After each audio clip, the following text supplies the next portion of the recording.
অভয়া ধর্ষণ খুনের তদন্তে আরজিকর মেডিকেলের সিবিআই এর সিট। আরজিকর মেডিকেলে অধ্যক্ষের ঘরে গিয়ে সিবিআই এর জিজ্ঞাসাবাদ। 2024-এর 9ই আগস্ট ডিউটিতে থাকা হাসপাতালে 3 জনকে জিজ্ঞাসাবাদ করছেন সিটের আধিকারিকরা।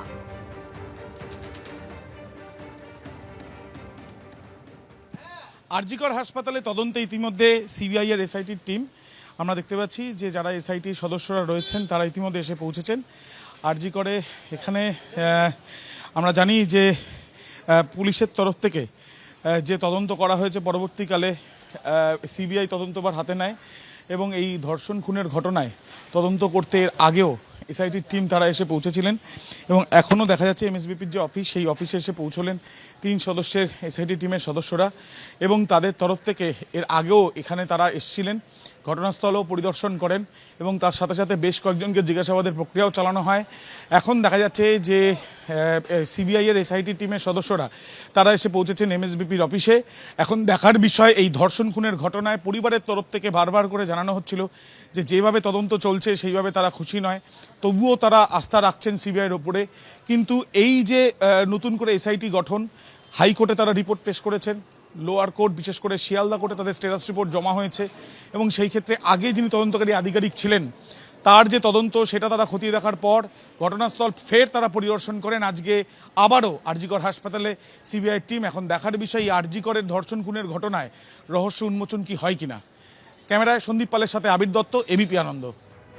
সরাসরি আমাদের প্রতিনিধি আবির দত্ত আমাদের সঙ্গে রয়েছেন। আবির, অভয়ের পরিবারের তরফে বারবারই এই অভিযোগ করা হয়েছিল এবং এই দাবিও জানানো হয়েছিল যে এই 2024-এর 9ই আগস্ট রাতে অভয়ের সঙ্গে যারা ডিউটিতে ছিলেন তাদেরকে জিজ্ঞাসাবাদ করা হোক। আর ইতিমধ্যেই আরজিকর মেডিকেলে অধ্যক্ষের ঘরে গিয়ে সিবিআই এর সিটের আধিকারিকরা তারা ওই রাতে ডিউটিতে থাকা 3 জনকে জিজ্ঞাসাবাদ করছেন। কি খবর পাচ্ছ এখনো পর্যন্ত? দেখো, তোমাকে জানাবো যে প্রথমে 3 জনকে, মোট এখন যেটা জানা যাচ্ছে 8 জনকে জিজ্ঞাসাবাদ করা হচ্ছে। কিন্তু কারা এই 8 জন? এদের মধ্যে থেকে বেশ কয়েকজনের কিন্তু বক্তব্য বা তাদের বয়ান এর আগে সীমা পাহুজা তদন্তকারী আধিকারিক থাকাকালীন তিনি নিয়েছিলেন।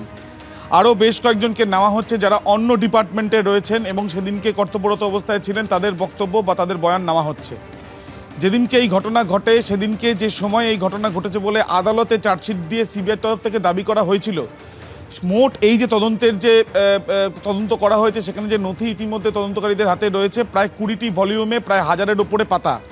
সেই তদন্ত করতে গিয়ে সেটা ভালো মতন করে স্ক্রুটিনি করার পরে তদন্তকারী আধিকারিকরা তারা জানতে পারেন যে যখন এই ঘটনা ঘটেছে বা যখন এই ঘটনার সময় সেই সময়ে আশেপাশে তার পাশ দিয়েই একটি মৃতদেহ নামানো হচ্ছিল এবং এই যে মৃতদেহ নামানো হচ্ছিল সেখানে যে কজন ছিল তাদের বিষয়ে পরিচয় জানারও চেষ্টা চালানো হচ্ছে সিবিআইয়ের তরফ থেকে।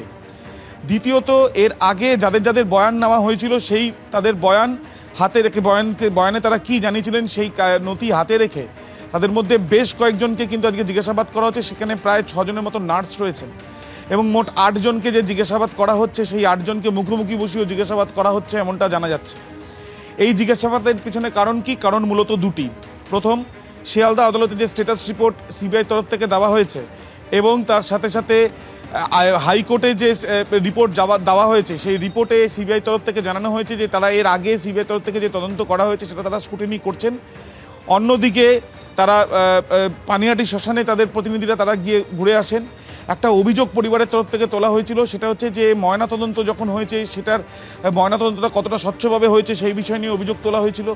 সেই বিষয় নিয়ে হাসপাতাল কর্তৃপক্ষের সঙ্গে তারা কথা বলছেন এবং তার সাথে এই যে বিল্ডিংয়ে এই ঘটনা ঘটে তার ঠিক অন্য যে ডিপার্টমেন্টগুলো রয়েছে সেখানে যারা কর্তব্যরত অবস্থায় রয়েছেন তাদের বক্তব্য নেওয়া হয়েছে। এরকম অনেকেরই বক্তব্য 8 জনের মধ্যে রয়েছেন যাদের বয়ানের আগে নেওয়া হয়নি, তাদের বয়ান নেওয়া হচ্ছে, এমনটাই সিবিআই সূত্রে খবর। ধন্যবাদ আবির। এবিপি আনন্দ, এগিয়ে থাকে, এগিয়ে রাখে।